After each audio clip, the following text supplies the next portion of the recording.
โยบายใหม่การทดแทนแรงงานข้ามชาติทางเลือกและการ Apologies, I forgot to turn on the microphone. And I would also like to welcome all members of the media, the private sector, academics, various organizations, and those who are interested in the issue of migration. And on the 11th, we were established on the 11th, and on that day, Thailand and also other countries were concerned about the increase in the population. But 52 years has passed, and our population has increased from 35 million to almost 67 million. So now the world has changed, and we are concerned about the low population. And we are also facing an increase in the aging population. We now have almost 12 million individuals who are aging. And those who are newborn has decreased from 1 million per year to less than 600,000 per year. And our researchers will talk today about the lack of workforce due to lower number of births. And it is time that we should cooperate. We should think seriously about how to solve this issue before it turns into a crisis. And today, IPSR Migrant Working Group and Junction is suggesting a replacement migration policy. And this is also in accordance to the SDG principles in terms of lowering disparity by providing convenience in migration so that we have safe and responsible migration. And also this is also in accordance to migration policies. And I would like to thank all of you for attending this event with us and also with our partners in sharing information from various research in terms of migration so that we can come up with a policy for population management and migration in order to become more efficient. Thank you very much, especially Ajahn Sudarat, who is spearheading this seminar today. And I would like to welcome everyone once again to this seminar.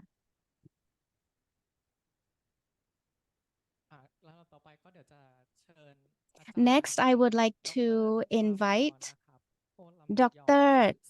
Charampon, who is the moderator of today's event. Good morning, everyone, and also members of the media. Today, we will discuss replacement migration policies, and today we are very honored to have 4 speakers who will discuss the decrease in the Thai population, and also Thai workers are also continuously decreasing. So 14.4 million Thai workers, we will lose 14.4 million Thai workers in 2060. And our guest speakers will talk about what CSOs and the government should do in order to solve this issue. So who will provide services and products for us if there are less people working for us? What should we do? What should we prepare? And also, what should the government do? What should the society do? How can we prepare? Today, we will discuss all of these issues. First of all, I would like to speak about the 4 guest speakers. I'd like to invite Emeritus Professor Dr. Apichat Chamrasritthirong. Please give a round of applause. Dr. Apichat Many of you might have heard of Dr. Apichat because he is an advisor of IPSR, Mahidol University, and he's the former director of IPSR for a very long time. He is the founder of Mahidol Migration Center of Mahidol University. And he also won an award from the Office of the National Economics and Social Development Council. He will speak today about the current situation of the population in Thailand and how the government agencies can prepare. And for the second speaker, Assistant Professor Dr. Sakarin Niyom Sin, please give a round of applause. Please take a seat. Today, we will have 4 guest speakers who will participate in the seminar. Ajahn Sakarin is a professor and a researcher at IPSR, and he has been in this field, in the field of researching migrant workers, skilled workers, and also the economy. And the next speaker, I'd like to invite Associate Professor Dr. Chalermpol Jamjan. Please give a round of applause. Thank you.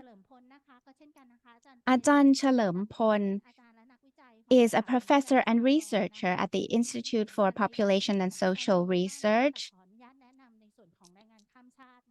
And he has done a lot of work on migrant workers. He is very well known in terms of research relating to health of migrant workers. He also looks at replacement migration and children of migrant workers. And the next speaker, Kun Adisorn Gertmongkol from the Migrant Working Group. Please give a round of applause. And he is from the Migrant Working Group. Kun Adisorn has supported the work of IPSR, and he is an expert in migrant workers. He has been working in the Migrant Working Group, and now I would like to hand over the microphone to Ajahn Apichat to talk about replacement migration.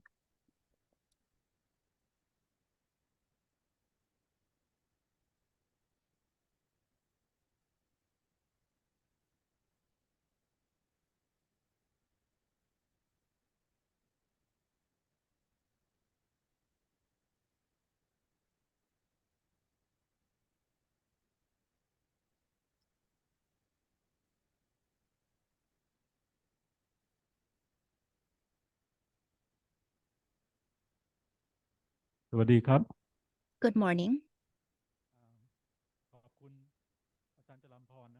Thank you, Ajahn Charampon. From what I have heard from Ajahn Ari, it is a crisis for the country in terms of the declining population.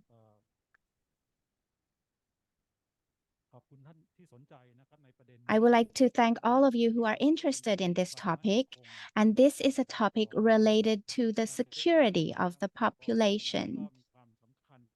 This is as important as the security of the economy or the security of politics, because the population is an important factor, especially when there is a rapid change in the population. The security of the population is an increasingly important issue, and today we will discuss about the solution. We will think about the replacement migration policy, or RMP. It is replacing the declining population of the country by importing migrants, and they will eventually become Thai citizens. This issue is an important issue because it's huge migration to replace the population.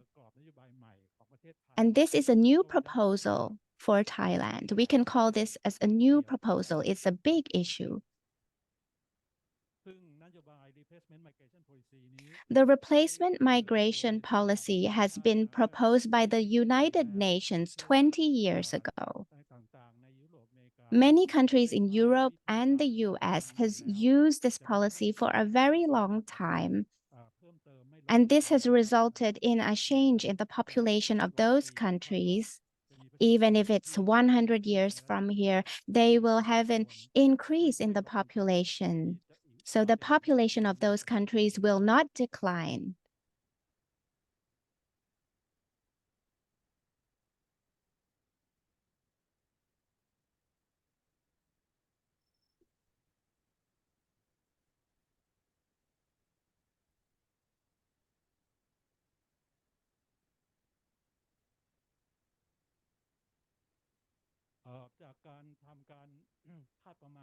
According to the UN population projection, 2 to 3 years ago, Thailand will lose a third, more than a third of the population at the end of the 21st century. So that's 77 years from now.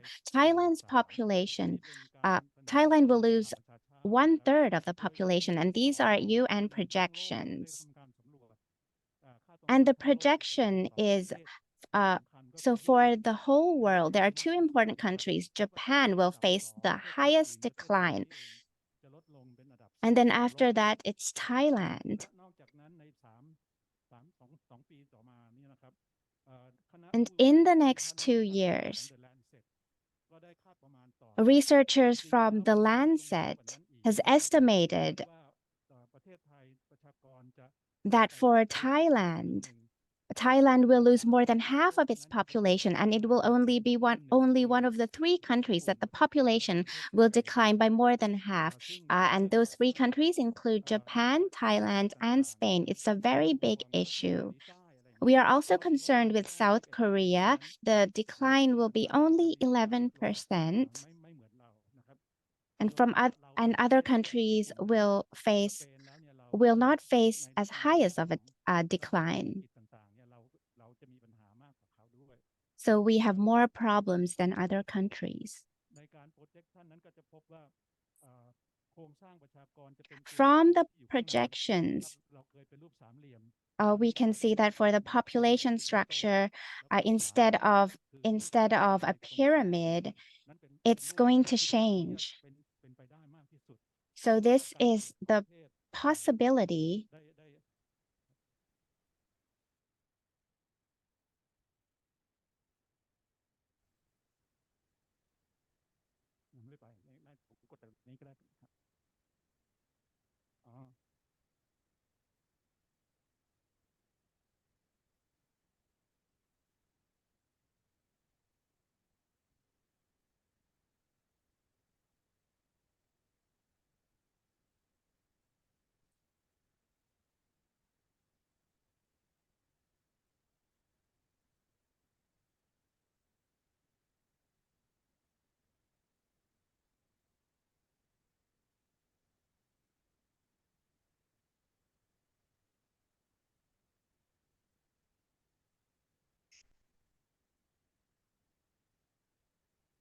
อาจารย์ค่ะคือของเราเนี่ยค่ะที่ทางเขาโปรเจกต์มาว่าเราเป็นที่ส So อง for ของ our projections, for the projections in 2019, are we still the second country after Japan?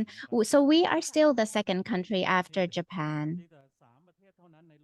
And there are only 3 countries in the world where the numbers will be reduced by more than half. So it's Japan, Thailand, and Spain, respectively. For Japan and Spain, they have a better economy than us, so we will face the most problems. Have they already prepared for Japan and Spain? So for Japan, they don't want people to come into their country, but they recently changed their policy. They are starting to think about migration policies. And their local governments are very strong. So the local governments are the ones who are thinking of these migration policies. So even for Japan, a conservative country, they're still thinking about this, right? Yes, that is correct. This is the population pyramid.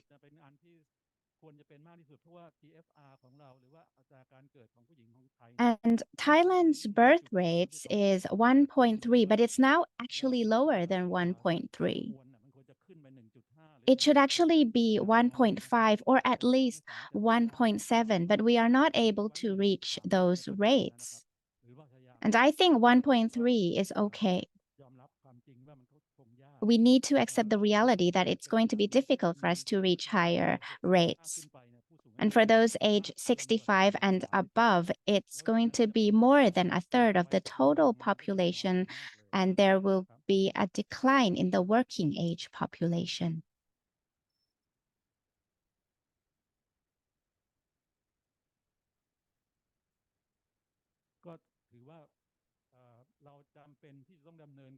It is necessary for us to implement migration policies to replace the declining population, and this is to mitigate the economic effects. Thailand should implement a migration policy to replace the population. We need to start as soon as possible. So you can't say, oh, we can wait for 70 years before importing people. We can't do that. We need to do it right away as soon as possible, because right now, there will be competition in terms of human resources. And right now, Thailand has a competitive advantage. Many people like Thailand, so we can select the people we want to come in.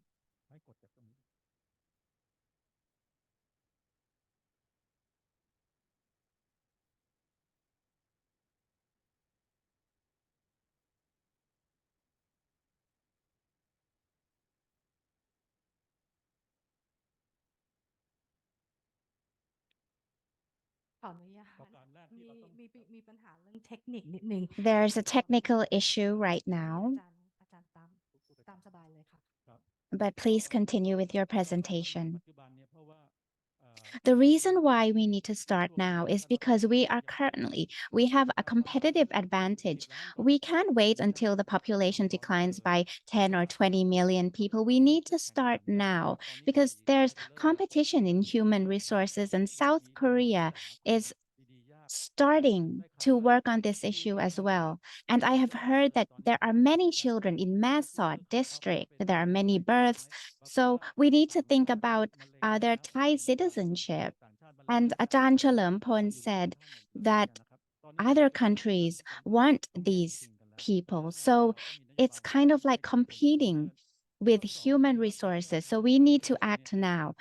Second, if we start now, so we currently have 60 to 7 million people, we will be able to absorb the migrants to become Thai citizens. If we wait until we have 30 or 40 million people, if we wait until that time, it will be more difficult for them to integrate into society.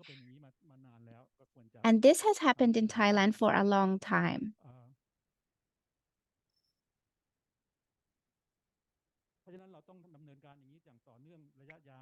So we have to work on this long term.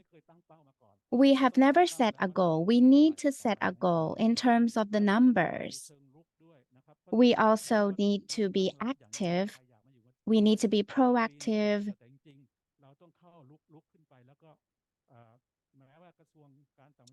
And although the Foreign Affairs Ministry the Foreign Affairs Ministry has to attract people to work in Thailand, to become Thai citizens, to love Thailand. So we need to be proactive.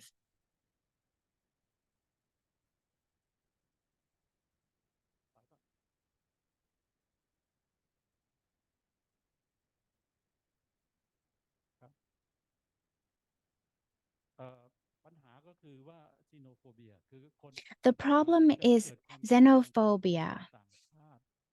Thai people will be scared of foreigners, and this has occurred in Britain. This can be seen in the case of Brexit. when there are many foreign people living in the country, there are those who agree and do not agree with immigration. This is called national populism.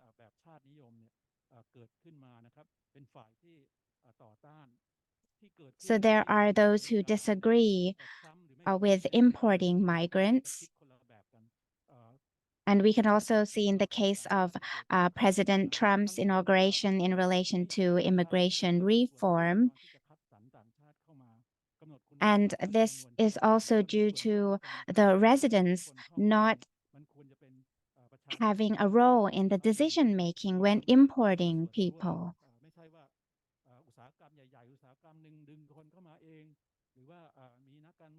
So it's not like there's an industry who is importing the people or there's a politician who is benefiting from this, but the people, the residents, are not participating in all of these procedures. So they will have a bad feeling.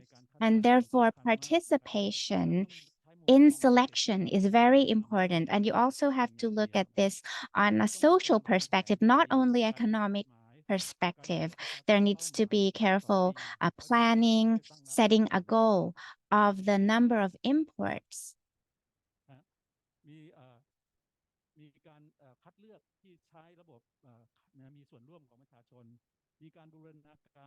And there also needs to be a follow up on the various policies. We need to be proactive, work with various ministries and agencies.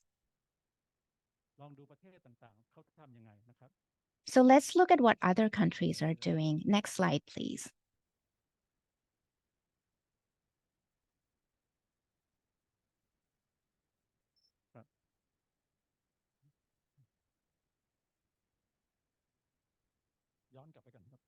If you could go back.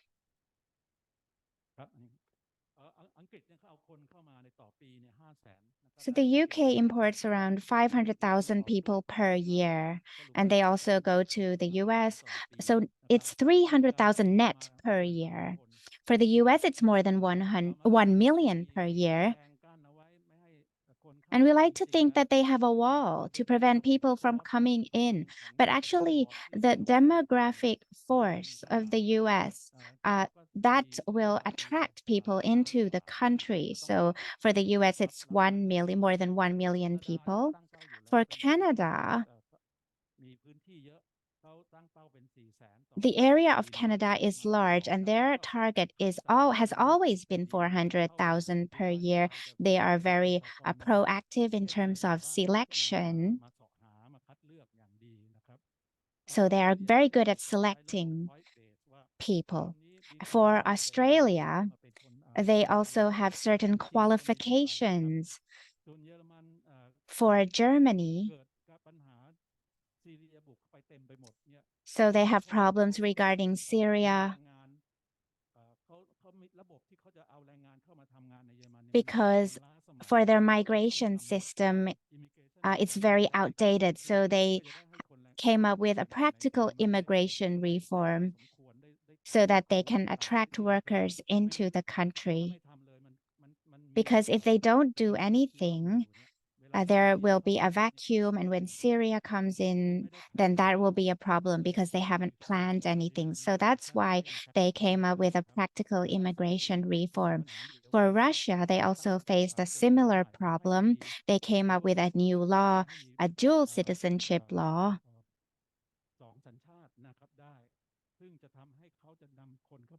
And this will enable them to attract up to 10 million new citizens. For Japan, after 2019, they came up with a points-based scheme to attract 140,000 people. And this is on a regional level, not a national level.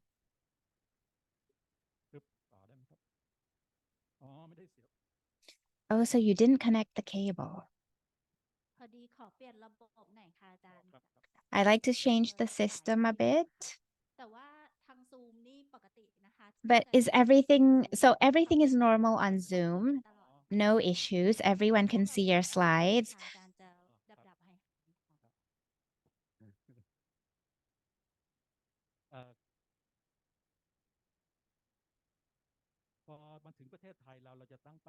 For Thailand, what is our target?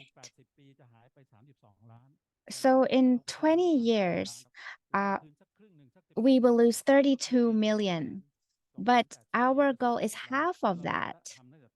If we start from now, if we target around 200,000 people, which is a huge target because we've never thought about importing such a large amount of people, it's a new thing that we need to think about. So we don't need to import the other half because we can use other policies such as new births or active aging. So the age population who are quality people, and also postponing the retirement age, upskilling and reskilling, finding work for as many people as possible using AI. And we can also share labor with ASEAN. So in ASEAN, there's a free flow of labor. And this is something that we've already been doing. We can also have bilateral agreements with other countries in order to enable a free flow of labor. So these are things that we can do, but we also need to import people so they become Thai citizens. So the target is 200,000 people.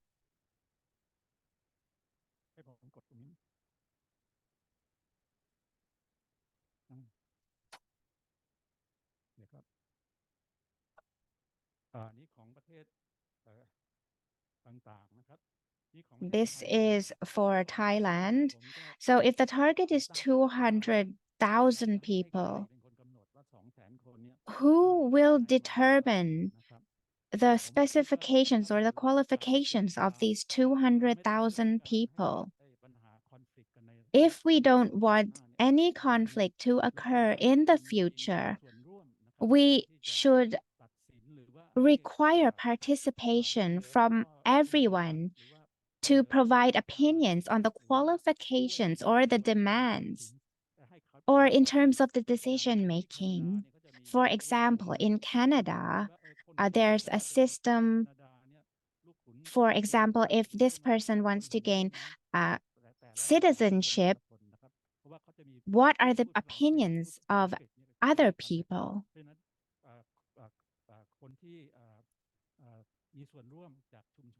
So participation from communities is important. And for various projects such as ECC, their target is 20,000 people per year. And the local administrations, they can connect to various SMEs. So if an SME wants to import 20 people, then they can participate. They might not be the ones who are selecting the people, but they might set a target or they might provide the qualifications. For example, if they want an English teacher from the Philippines to work in a village, then they can help set a target so that they can participate in this issue.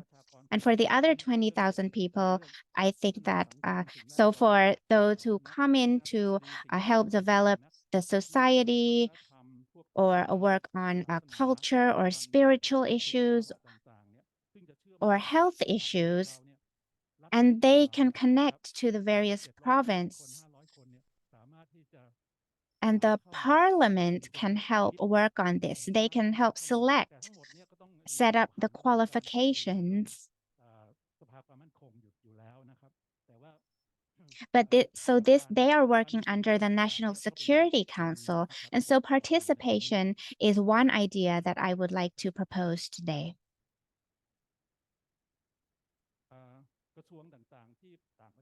Various ministries from other countries that are working on this issue. There are many ministries. For example, in the UK, there's the Minister of State for Immigration in the US. There There's the Department of Homeland Security in Canada. There's the Department of the Government of Canada, which is the equivalent of a ministry. In Australia, there's the Department of Immigration, Citizenship, and Multicultural Affairs. So they look after this issue. In Myanmar, there's the Ministry of Immigration and Population. So they have a population crisis and they set up this ministry. In France, there's the Ministry of Immigration, Integration, National Identity, and Co-Development. In Germany, there's the Federal Ministry. But in Thailand, it's with the Board of Investment or BOI or the Ministry of Interior for those who require citizenship, and also the Immigration Bureau. So there's no agency that is proactive, which is a big issue actually, because every 70 years, we will face a decline in the population by half. So if we want to replace this declining population, we need cooperation. I would like to propose that the Immigration Bureau should look after this issue from the downstream to the upstream, and it should be a routine job. So we need to have an agency under the ministry to collaborate, to coordinate with many different ministries. We need to collaborate with also the private sector, and we also need to come up with programs for foreigners to integrate into Thai society. This issue is important. We are creating a new country every 70 years. The population will decline by half, and if we don't start now, then there will be a problem.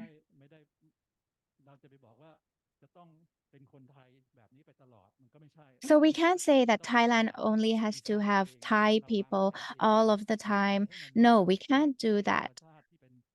We shouldn't wait until there is a problem, or else in the future we will have people who we don't want in the country. So we should plan, we should collaborate, and that's the end of my presentation. Thank you. I'd like to add a bit. So upstream, downstream, and middle stream, if we have an overall framework for managing migration, we should look at the big picture, at the macro level. We shouldn't look into the very small details, such as, oh, this person shouldn't enter the country, this person shouldn't enter the country. We should make them feel that they are a Thai citizen and contribute to the society since the start. Thank you very much, Ajahn. I agree because we're competing with Australia, we're competing with Japan, with our neighboring countries, right? As you have mentioned. So thank you very much. And as we have mentioned before, we need a new ministry. So once we have a new prime minister, we will have a new ministry, right? Okay, thank you very much.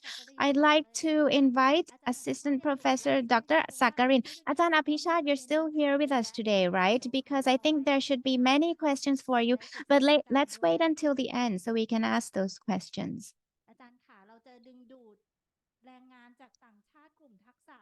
How can we attract skilled migrants if our competitors are Singapore, Australia, or Japan? We will hear from Ajahn Sakarin regarding skilled migrants.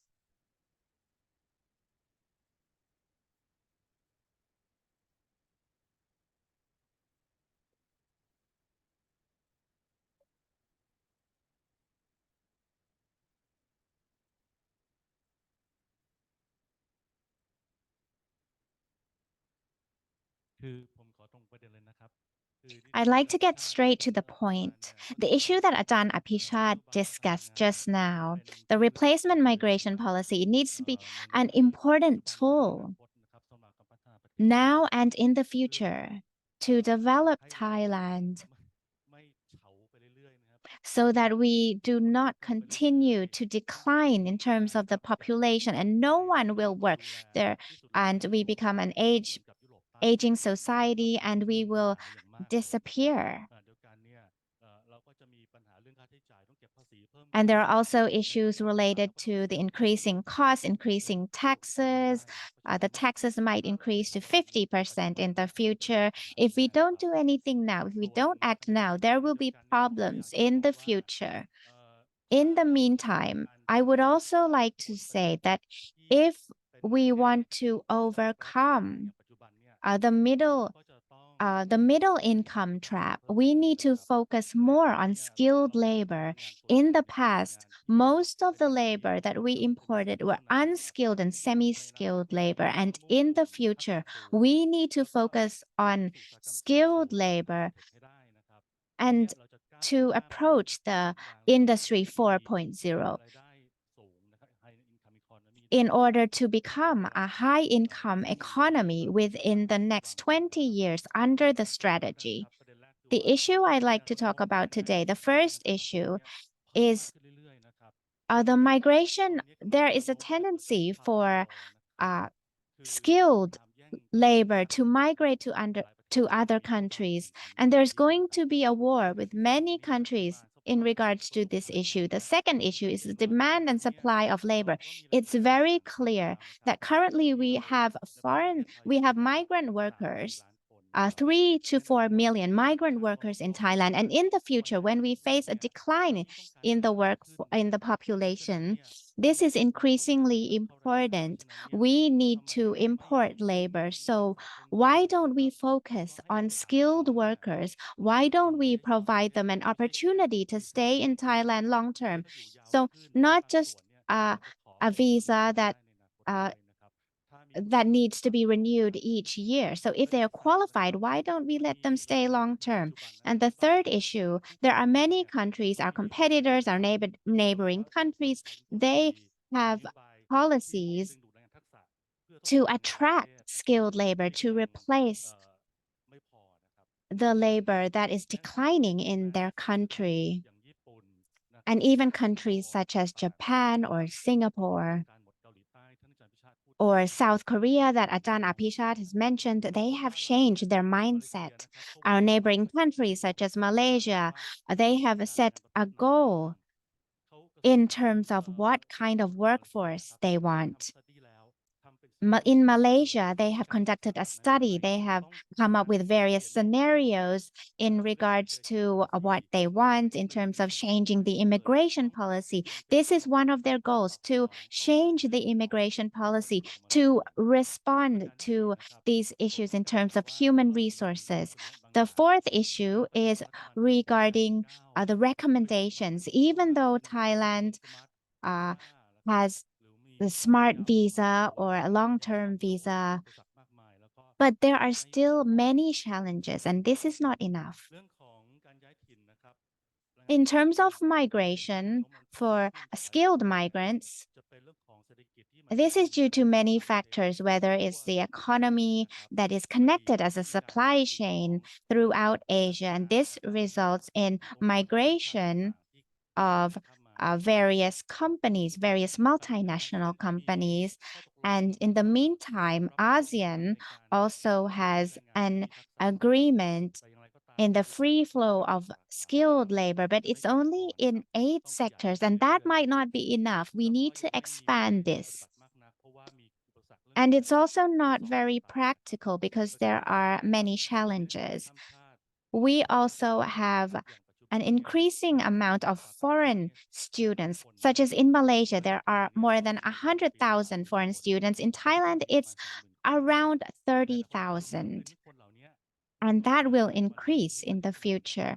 So these students, when they study in a country, there's a high opportunity for them to work in those countries. So we should provide them an opportunity to work in the country once they finish their education. For the fourth issue, countries in Asia have quite similar immigration policy. And so it's like a talent war that we're having right now. Another issue, there are many countries are facing an aging society. We need caregivers.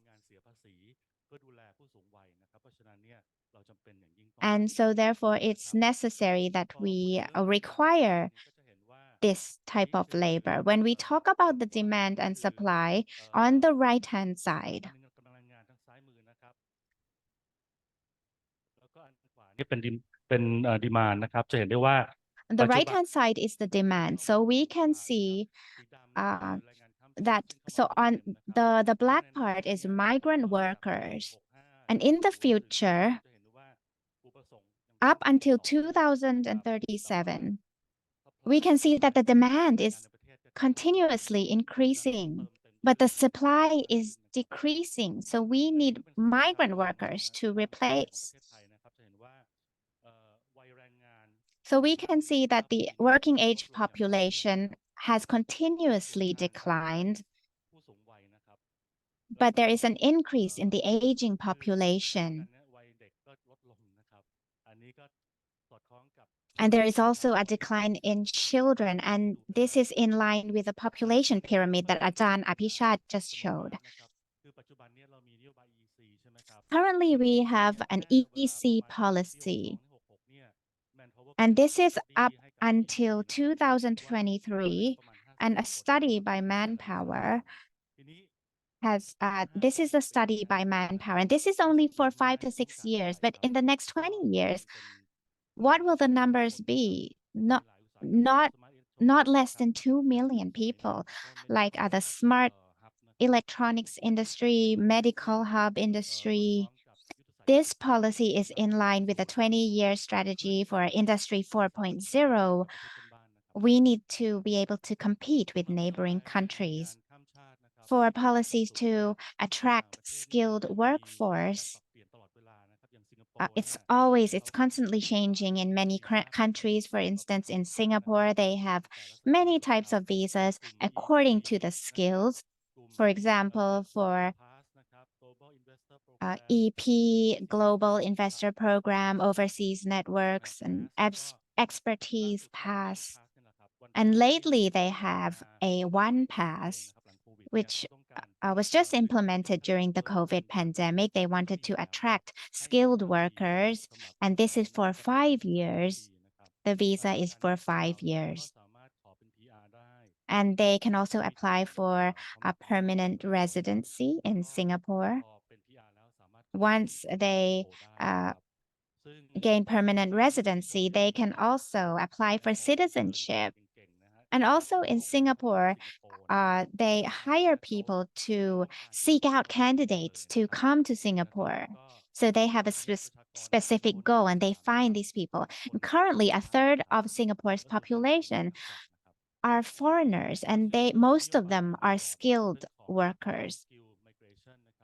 In Australia, they have a general skilled migration program. So it's a scoring system. They focus on the age, education, experience, language skills, and also the demands of each area. They do not focus on the income. They focus on the skills. And these people can also apply for permanent residency and citizenship.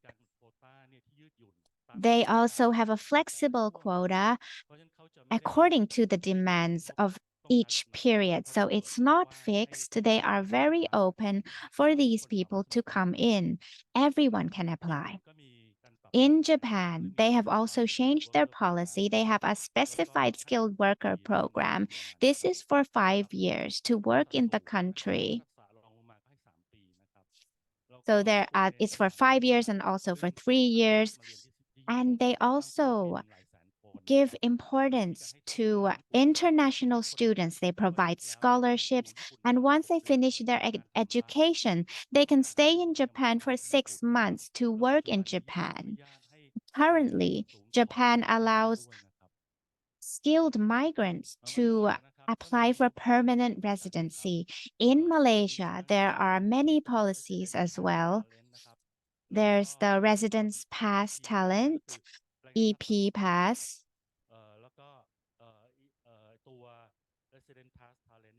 For the Residence Pass Talent, that is for 5 years. So the same as Singapore. And this is new, the digital nomad visa for 1 year. The income is only around $1,000 per month. For Thailand, it's $80,000 per year. But there are very few applicants in Malaysia because there are many requirements. They also have a long stay visa for 10 years. The salary is $80,000. So these are not the young generation, which is not our target. So I think we need to change our policy so that it's up to date to focus on the limitations, such as the policies that do not cover many groups of people. We need to make it flexible. And we need to solve the issue of the smart visa and LTR visa that doesn't work. We need to be proactive in attracting people. And those who are retiring in Thailand, they should be able to work. So they have lots of experience, but they can't work in Thailand. And we should also expand the MRA of ASEAN, attract more international students. So we should allow universities to open campuses in Thailand to increase the number of international students who are also able to stay in Thailand to work. We should expand the years of the visa, so it shouldn't only be 1 year. As well as, so there are currently 1 million Thais who are living overseas. They are experienced, they have knowledge. We should ask them to exchange their experiences and to conduct projects with people who are in Thailand. And the most importantly is in regards to permanent residency and citizenship. And this is in line with Dr. Apichat's policy. Thank you very much. Thank you very much, Ajahn. So I feel jealous of the policies of our neighboring countries. Now, apart from importing people, we also have many talented people who might come to work in Thailand. Now, let's hear from Ajahn Chalermpon. There are many migrant children in Thailand. How can we manage them? Thank you, Ajahn Charampon, and thank you, everyone. So my speech will continue from Ajahn Apichat and Ajahn Sakarin. Ajahn Apichat has talked about the overall framework of the policy of replacement migration, and Ajahn Sakarin has discussed the policies and rethinking the policies of other countries in terms of attracting skilled migrants. And I think that these are important measures and strategies under the overall policy of replacement migration. But for me, I think there is another option for the migration, replacement migration. And the key word is migrant children. There's actually a definition, many definitions, but I like to refer to them as children who are in Thailand who do not have Thai citizenship. Their parents might be migrant workers. They might have issues regarding citizenship. And I would like to propose recommendations from the research that I've been doing. I don't have that many slides. I will go through each one of them. And I would like to refer to the research we've been working on during the COVID pandemic. We've been assessing the effects towards migrant children in Thailand regarding the impact of COVID-19. We don't have a specific number of the migrant children in Thailand. There's an estimation, and this picture might be a bit small, but we looked at the census from the past 10 years. So the number right now is around 100,000, but the most recent estimation is 300,000, the number of migrant children in Thailand. But for UNICEF estimates, those who are under 18 years old, those who do not have Thai citizenship, the number is 500,000. And for another study, their estimations are up to 1 million. So we don't know the actual number, but we believe that it's several hundreds of thousands. And another important number is the birth rate. So there are 500,000 Thais born per year, but for migrant children, it's about 30,000 to 40,000. So it's about 10% of the total births in Thailand. And this is significant and also interesting. On the right-hand side, this is from a study regarding the risk of migrant children in regards to access and mostly related to education, health, and birth registration. One context that is important, as I mentioned before, there are many groups of migrant children, but we have found that many migrant children were born in Thailand. They've been raised by their parents in Thailand. When we asked them, have you ever gone back to your country? Most of them said no. Most of them cannot speak their mother tongue. So long term, what will the future of these children be? Going back to their country might not be the solution. If they stay in Thailand, if we do not have a clear policy, if we do not think about the benefits of them staying in the country, if we don't take care of them appropriately, for example, in terms of investing in human resources, in terms of education, child protection, so we will lose many, many things in the future, and these children will not have an opportunity. Thailand will also not gain anything. So these three issues are they are not able to access or they have risk. If we would like to focus on these migrant children, we want to turn them into assets, not a liability. So I would like to move on to the next slide. Recommendations, policy recommendations from the study related to migrant children. First of all, the replacement migration policy, apart from skilled workers, which we can start right away, we can attract them right away. Another group I would like to propose is the migrant children, which we already have in Thailand. If we plan carefully, if we see that they are an asset, if we provide them with an opportunity for education, if we provide them with appropriate child protection, healthcare, it might be the next 5, 10, or 15 years. These children can be replacement workers.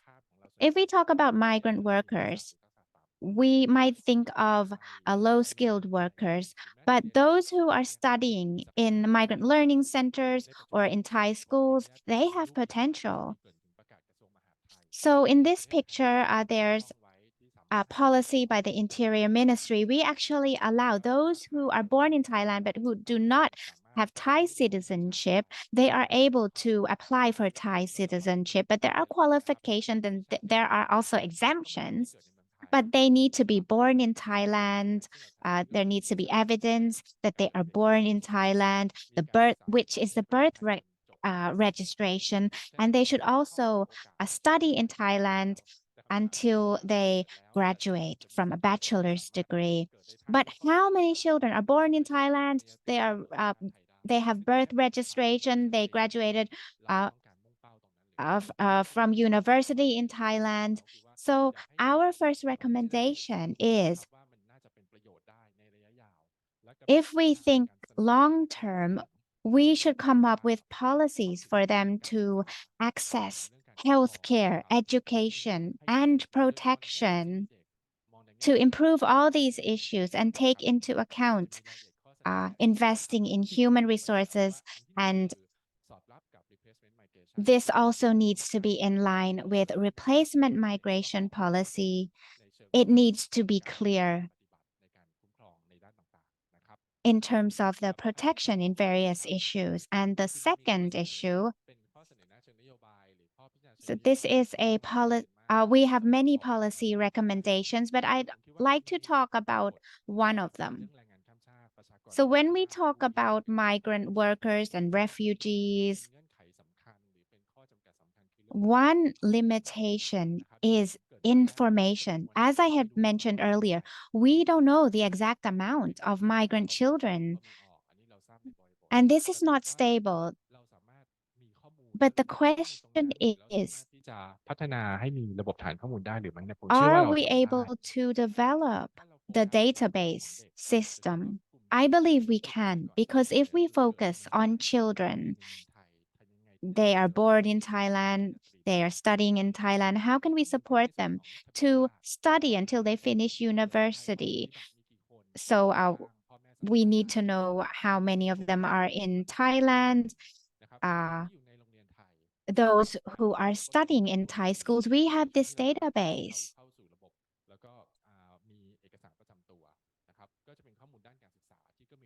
So this is information regarding their education and also information about their health. So if they are born in hospitals, their parents purchase health insurance, we have information about that. For child protection, we have the Ministry of Social Development and Human Security. They also have this information. So this is one suggestion in terms of the development of the database and integrating this information. It's not that we don't have this information. We do have it, but it's not detailed. It presents only an overall picture, but we do have this information.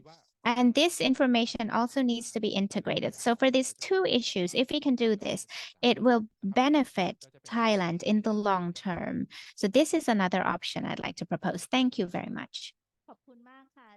Thank you very much, Ajahn. That is very clear. And I'm happy to hear that Thailand has a policy that these migrant children can study until university. But I've heard that a teacher was investigated and the teacher has left the university, but the issue hasn't ended. Now I'd like to invite Kun Adisorn,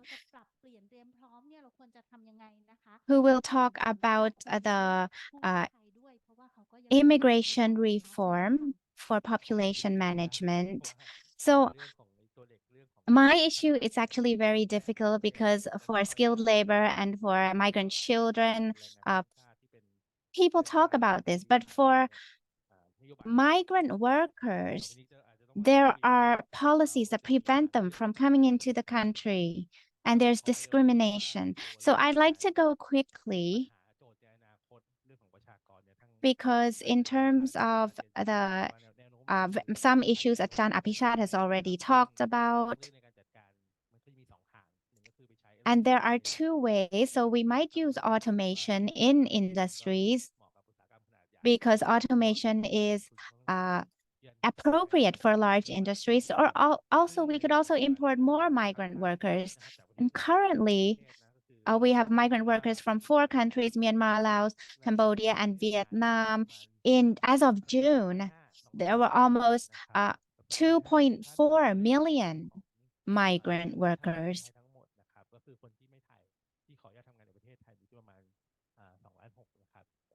And the overall number is 2.6 million, and 100,000 of them are skilled workers.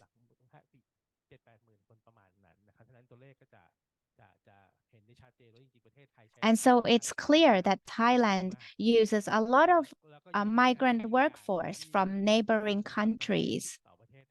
And for the industries, the key industries in Thailand, whether it's construction, agriculture, food, and the service sector, they would need a higher amount of labor in the future. The issue is, in the past, how has Thailand been managing this issue and what are the limitations? So we are trying to provide an opportunity for these workers due to the decline in the workforce in Thailand. And there are 5 important policies. The first is the minority groups. There are around 70,000 individuals. So they are trying to gain Thai citizenship. We are trying to help them to apply to gain citizenship. And one thing that Ajahn Cherlimporn has mentioned is the issue of migrant children in Thailand, and they need to be born in Thailand. They have to study until they graduate from university. But the problem that we always find is how difficult is it for them to apply for citizenship? So the issue is the implementation of these policies. And the third issue Ajahn Sakharin has also talked about is the opportunity for investors or high-skilled workers to work in Thailand for 10 years. But Ajahn Sakharin said that it's not very attractive. So in terms of attracting these high-skilled workers, it's still an issue because the policy is short-term and there are many limitations. And finally, we have been trying to manage migrant workers for more than 20 years.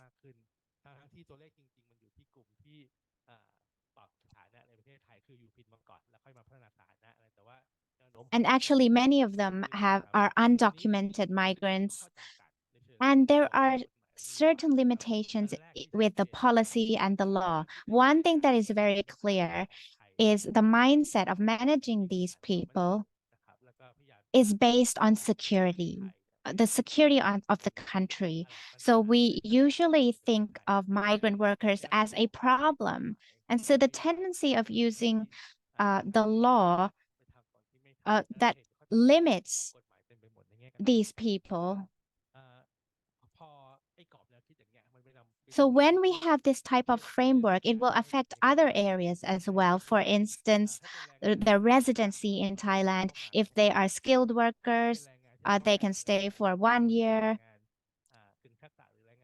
But for semi-skilled workers, from 4 countries, they can stay for 2 years, and they need to renew every 2 years. So they need to go back to their country for 30 days and then come back in again. And so therefore, they are kind of like a burden for the employer. Apart from that, we also set certain conditions. For example, there are so many conditions, like they need to have their name in the house registration for at least 5 years, or the salary has to be at least 70,000 baht. And they need to pay taxes for 5 continuous years. And actually, my friend asked for residency in Thailand. And when he did not pay taxes for 1 year, for 1 month, he had to start all over again. So that is one obstacle in attracting people into the country. So there are many obstacles, many conditions that have created problems for migrant workers in Thailand and also the employers. Another group that Thailand does not give that much importance to is refugees. If we look at the number of refugees in Thailand, there are around 90,000 refugees in refugee camps in the borders. And around 5,000 are urban refugees. So around 100,000 refugees in Thailand in total. Most of them are staying in the Thailand illegally. So they are still considered those who are staying illegally in the country, and most of them come and go.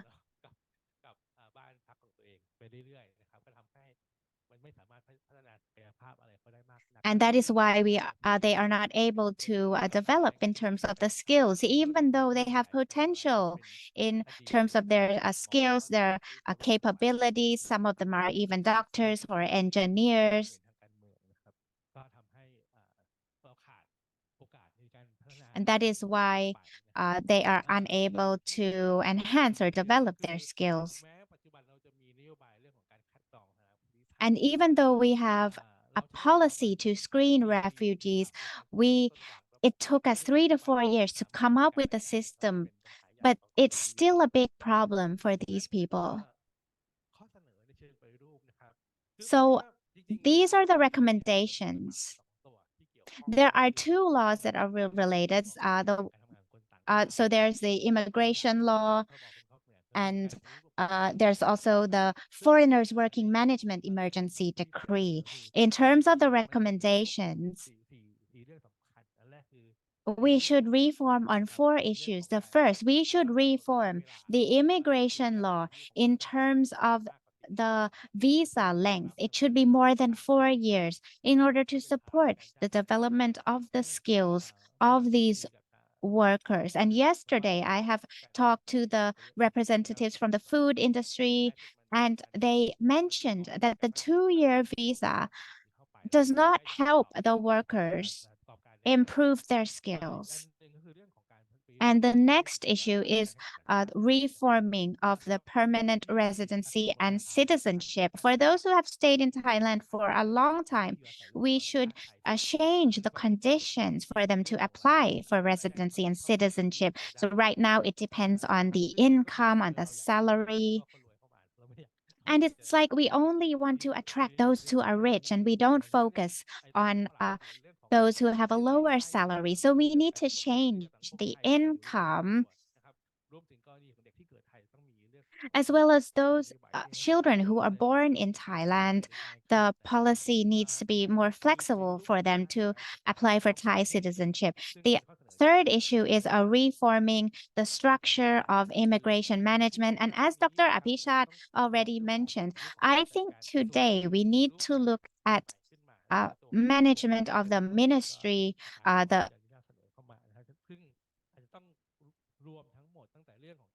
we need to take into account, for instance, the work applying for the work permit.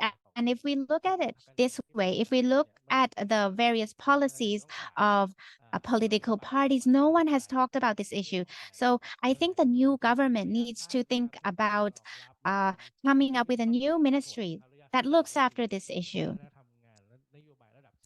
So I think we need to have a national policy to reform the immigration system to support the lack of workforce in Thailand's society in the future. The current framework that we have, it's possible under the current law that we have, but what we lack is the integration. And the last issue is the reform of the refugee management. The refugees need to be able to work in Thailand and also access various social services. So there are 2 choices. The first, there should be a law directly related to refugees, or we need to reform the immigration law so that it includes refugees, so that we have a mechanism to better manage this issue. So these are the 4 proposals. Thank you very much. Thank you very much, Kun Adisorn. That was very clear. It's clear that what we need to adjust or change. And actually, right now, the 4 guest speakers will answer questions. So if the 4 guest speakers could please come up to the front, and I'd like to invite Dr. Suriporn, or you can also sit here as well.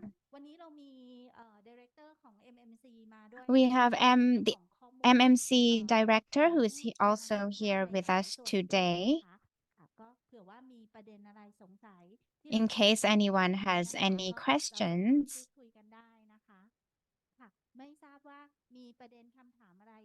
Does anyone have any questions?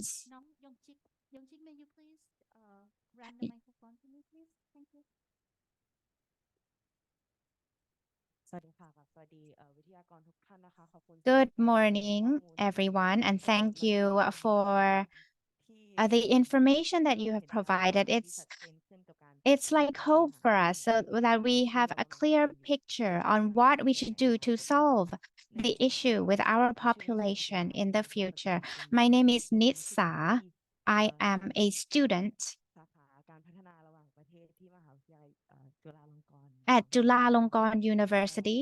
สิ่งที่อยากถามหลังจากที่เห็นทุกท่านนำเสนอ And I would like to ask, after looking at all of your presentations, so you came up with policy recommendations, มีการจัดการโดยภาครัฐอะค่ะสิ่ง and ที่ this is regarding to the government management. วิจัยหรือว่าในฐานะผู้ที่ So พัฒนา as a นโยบาย researcher, ทำงานวิจัยเรามีกลไกอะไรที่จะนำเสนอข้อมูล what kind of เหล่านี้ mechanisms เสนอนโยบาย are you using to propose these policies directly to the government? ตรงเนี้ยเราทำงานยังไงในการบูรณาการงาน So how do you work? What are the various mechanisms in order to propose these policies to the government? ขอบคุณมากเลยค่ะ Thank you very much. It's a good topic. So, do you want to respond now, or should we wait for all the questions ค่ะ first? ประเด็นตรงนี้ท่านวิทยากรเก็บไว้นะคะแล้วเดี๋ยวจะ respond Okay, so we will นะคะ wait for all of the questions first, and then the guest speakers will respond in the end. Does anyone want to ask other สอดคล้อง questions? ไปในเชิงนโยบายนะคะสงสัยเองด้วยคือตื่นเต้นกับตัว This เลข is a question from me. So I'm very excited by the numbers. The proposal that Ajahn proposed that we should aim for a target of 200,000 people per year. ทัวร์ลงแน่เลยใน Facebook ถ้าเกิดเห็นแบบนี้นะคะเอาจริงๆแล้วเลข 200,000 คนนะคะ And actually, the figure 200,000 per year, is it enough? ทดแทนแรงงานนะคะ Is it enough to replace the workforce? So I'd like to start with Ajahn Apichat to respond first to the เรื่อง questions. นโยบายอาจารย์สักกรินจะพูดถึงตอนที่ Ajahn Sakarin will talk about the policy to present to the Parliament ผม Committee. จะตอบว่าทำไม200,000เนี่ยอาจารย์ถาม So ว่า200,000 why 200,000? What did you ask again? So is 200,000 enough? Actually, it's not enough. 200,000 is only เพ half. ราะว่าเขาได้ศึกษาไว้ว่าถ้าเผื่อ TFR หรือว่า According to the การเกิดของเรา study, อยู่ที่ if the birth 1.1 rate หรือ1.3 is at 1.2 or 1.3 and we are unable to reach 1.5 or 1.7, the number needs to be 400,000, the people we need to import into the country. But so 200,000 is half, and for the rest, we use other mechanisms instead. We use other policies to address the decline in the population, as I have mentioned earlier. So for 200,000, the target is surprising for many people because we have never set such a goal before. And if we understand the problem and if we act fast, it needs to be 200,000. Thank you very much. So it's a smooth transition, right? And if there's a ministry that is responsible for this issue, it should be easier to manage. Ajahn Sakarin, if you could also talk about Singapore, because I believe that their numbers are different from us. Is that correct?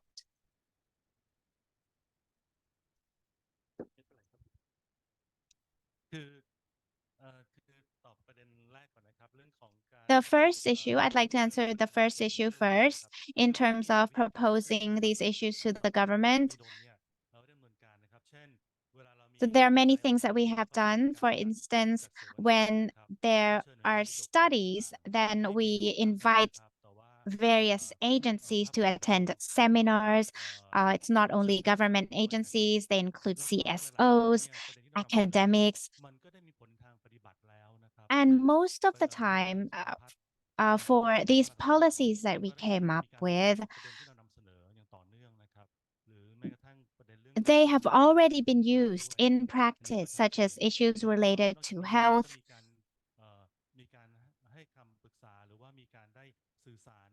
And we have also been communicating not only with the government, สภาด้วยนะครับก็คืออย่างเช่นท่านจะ but also the parliament. For instance, Ajahn Apichat and I have been discussing with the Senate. We have been discussing the aging society and various population policies, immigration policies. So we have been communicating with these committees, and we have also provided documents, papers to many educational institutions. So there is ongoing communication. Even if some of the issues have not been reflected in the government policy, but the way of thinking of government officials, since they often think about security, they are afraid of foreigners. They think foreigners are a threat. And it's something that they need to control instead of thinking of them as a human resources. So if they change their mindset, it will affect the various measures and policies. For the measures, as Ajahn Apichat and myself have already talked about, there is a worldwide, there is a global movement, especially our neighboring countries, which are who are our competitors in terms of investment. If we want to improve the economy to become a high-income country, if we want people who can work in the country, we need to attract these people. So what we've been discussing today, we haven't talked about other issues yet, such as issues related to the society. So we are focusing today on immigration and citizenship first. And even these two issues, it's still very difficult. Thank you very much. We have a question from Zoom. And I'd like to share the question from Zoom so that the speakers can respond. And the question is similar to the question that was asked previously. So thank you very much for this presentation and the research and policy proposal.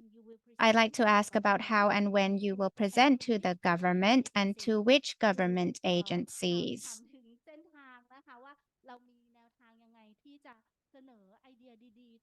So how will you present these very interesting ideas to the government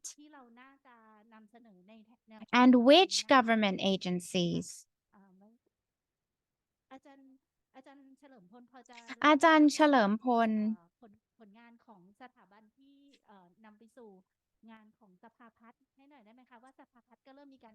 can you also talk about the NESDB? Well, actually, I thought Ajahn Sakarin would answer this question because, so I will answer in Thai.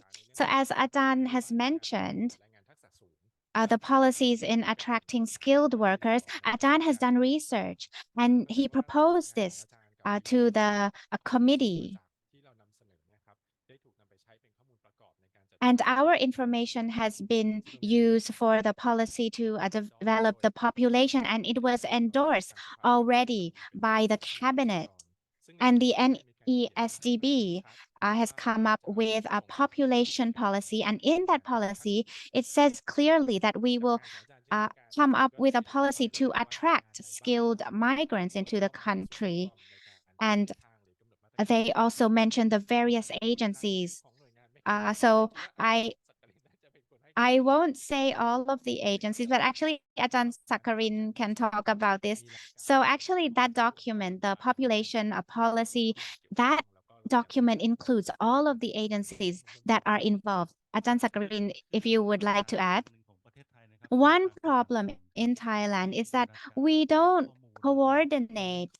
There's no collaboration.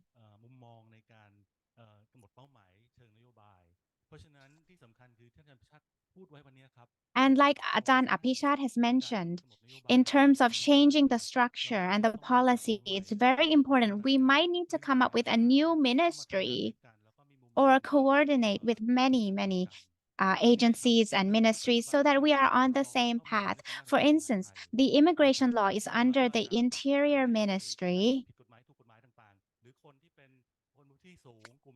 So, for example, the minority groups, whether or not we would provide them Thai citizenship, it's up to the Interior Ministry.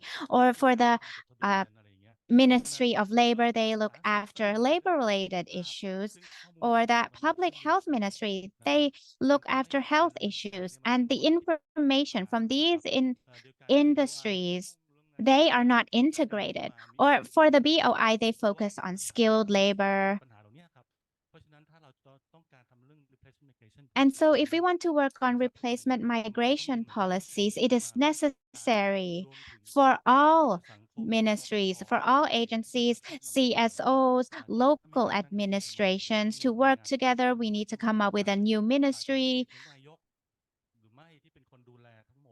or should it be under the Prime Minister's office? And it should also be in line with Thailand's development framework. So it should not be under the responsibility of one single ministry. Ajahn Apichat, would you like to add anything?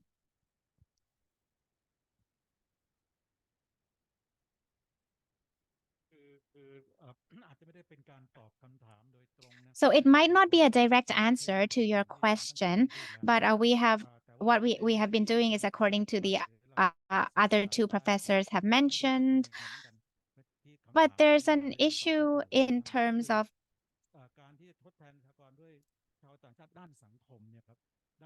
the replacement migration in terms of society issues, not economic issues. For instance, if we want them to come in to work for spiritual issues, cultural issues, or the environment. So there are no policies regarding this. For instance, Kun Udom, who works in various villages or areas, he's helping communities. It took him a long time to gain Thai citizenship. And it's actually important because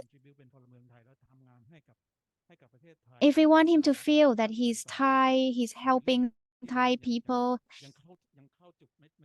it's something that we don't know what to do yet. We actually need to come up with a new ministry, and they need to come up with a goal to create a new population for Thailand. So within 70 years, we need half of the Thai population. We need to create half of the Thai population. We need to come up with various policies so that each ministry has to work together. They need to integrate. Thank you very much. Before going to Ajahn Suriporn and Kun Adisorn, I'd like to add one question. A question from Associate Professor Dr. Rosaria. And we have one more question from the Zoom, right? Let's start from Professor Rosaria. Yes, this is very related to what has been said just now. The lack of category for non-profit and even academics and other people from civil space. But even when the category is there, for instance, for the permanent resident, which is my own experience, there are different categories. And there is also an academic and a category for expert. But that category is not used because it's considered by the lawyers, by the immigration office, not really an important category. So they always go back to the category of workers which require a certain level of salary, which is not the same as university or NGOs, etc. So the question is, even if there is a policy, how to ensure that is implemented by the immigration office and the various office that practice, because otherwise, even if it's there and useful, cannot be really, it's not really in practice of any use. So this is how to transfer from the policy to really the implementation. Now, the second question is, a lot of these issues are related to the lack of discussion about integration of migrants into Thai society. The discussion is always about attracting with the idea that they're going to be for a temporary, right, for a few years and go back. I mean, the issue of children, the issue of education of children is not relevant if you stay only 2 years. But if you stay 20 years, yeah. So when now to stimulate a discussion about long-term migrants that remain here for decades and therefore needs to be integrated into Thai society and how to integrate them. I think this is a very important discussion, and I would like your idea about how to stimulate such discussion. ขออนุญาตช่วยแปลสรุปให้อะค่ะ ขอบคุณมากเลยค่ะ คืออาจารย์โรสเลียที่เป็นexecutive director ของสถานที่นี่เขาก็เป็นอาจารย์ด้วยเขาบอกว่าเรื่อง category ของ permanent resident มันจะมีปัญหาว่ามันไม่สอดคล้องกับสิ่งที่ต้องการถ้าจะเป็นฝ่ายคณะทำงานเป็น NGO หรืออาจารย์แล้วบางทีแบบว่าเรื่องเงินเดือนมันไม่ใช่ไงว่าเงินเดือนการขอ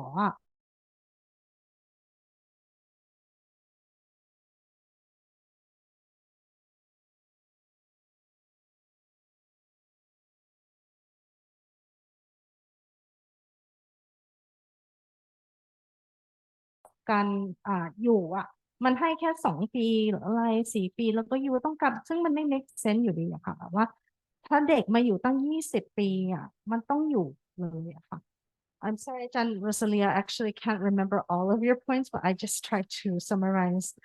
คือก็จะขอคอมเมนต์จากทุกคนว่าจะใช้กลไกอะไรเพื่อที่จะ So ไป Ajahn Rosalia would like comments from you. And these are, so that is the first question. And what strategy will you use to implement these policies? And she also asked, how will we integrate the migrants into Thai society?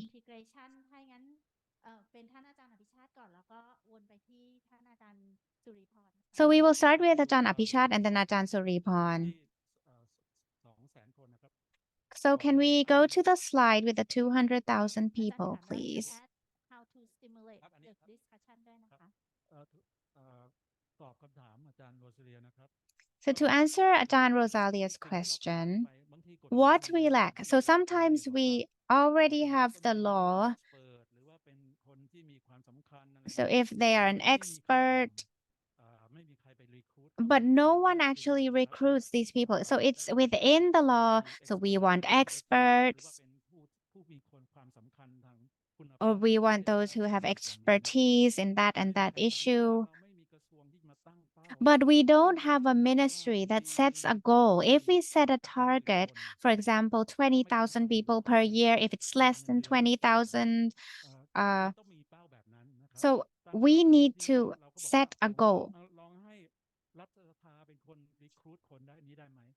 So what if the parliament recruits these people?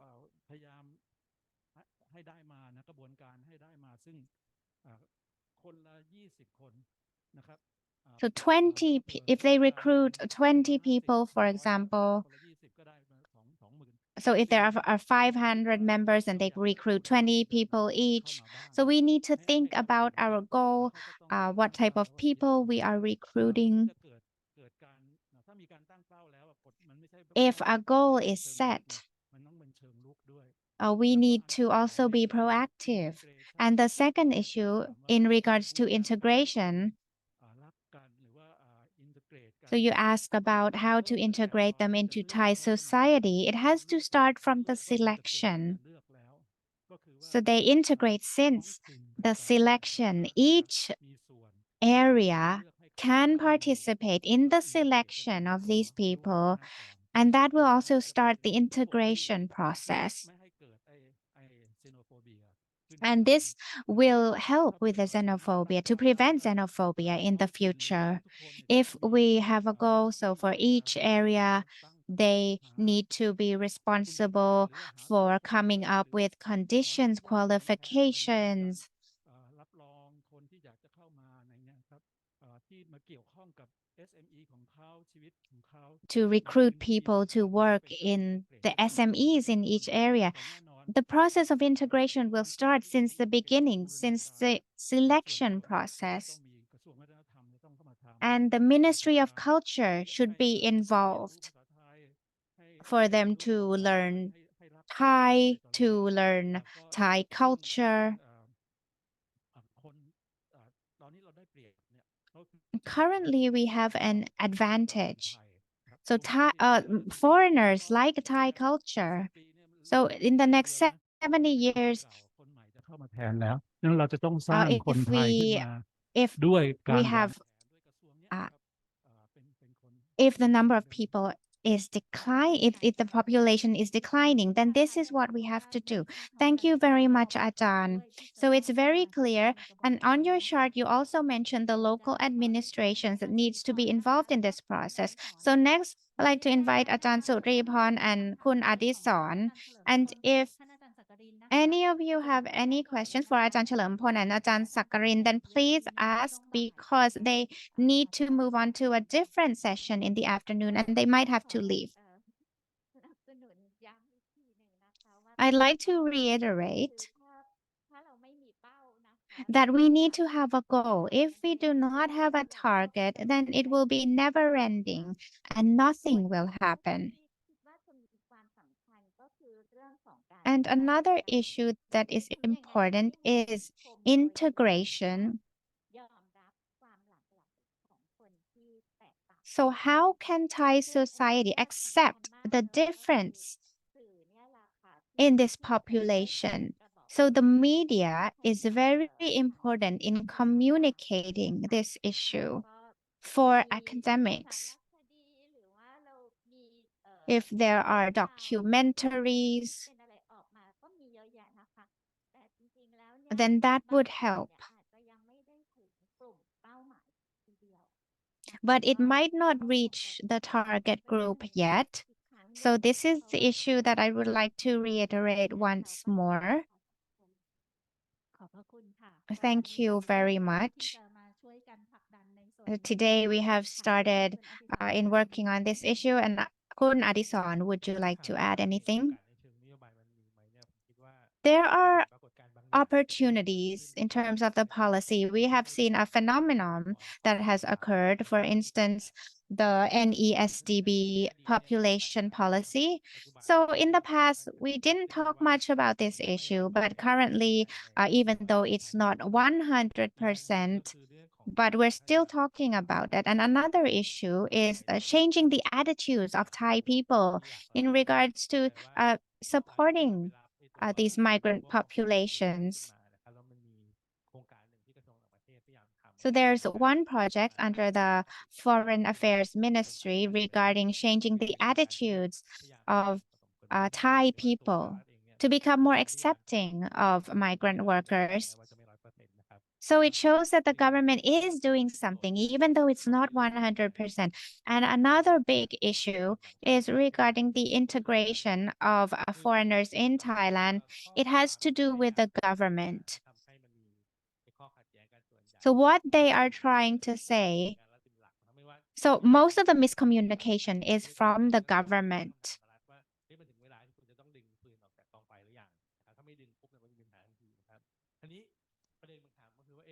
So the question is there hope with the current political situation? So we need to ask the political parties that are forming the government. I think one of the main issues is the Immigration Act, which was enacted in 1979, and some chapters were amended.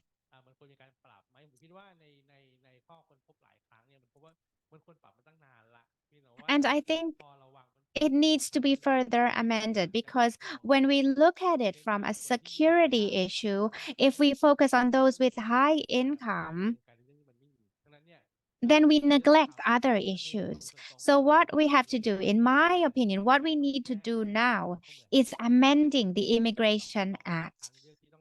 And there are two alternatives. First, we might have to talk to the government directly that this is what we have to do. And the second is we need to use a mechanism in the parliament because what I've listened to the various policies of the political parties, but the tendency is that there are many political parties that are interested in amending the law. We might need to be proactive. We might need to talk to political parties. And is it time to amend the Immigration Act? So this is something we need to discuss with the political parties. Thank you very much.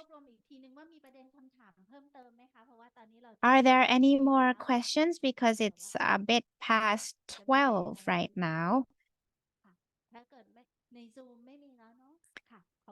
So no more questions on Zoom. Thank you very much. If there are no issues, so I'd like to end with the focus on the issue of the target and in terms of reform, coming up with a new ministry and collaboration with many agencies currently and in the future. So I'd like to thank all guest speakers and everyone who has participated in this seminar. Thank you very much. So please give a round of applause to all of the guest speakers.